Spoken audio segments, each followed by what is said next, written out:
असली चोर जो है वो तो आज पकड़ा गया। हम लोग जो है ये सोच रहे थे कि मतलब जो इसके अंडे हैं जो दिन ब दिन गायब होते जा रहे हैं वो चूहा खा गया। समटाइम ऐसा लग रहा होता था कि कोई छिपकली खा गया, इस तरह से लग रहा होता था। लेकिन आज हम लोगों ने तकरीबन खुद इसको देखा है, इसने अपना अंडा जो है खुद खाया है। अब इसके जो पीछे बचा है वो सिर्फ एक अंडा बचा है।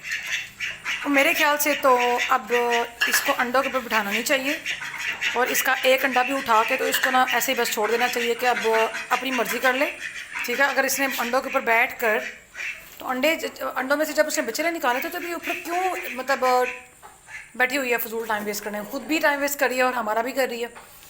तो आप लोग हमें कमेंट्स करके बताएं कि हमें इसको ये जो एक अंडा रह गया इसके ऊपर से उठा देना चाहिए या नहीं।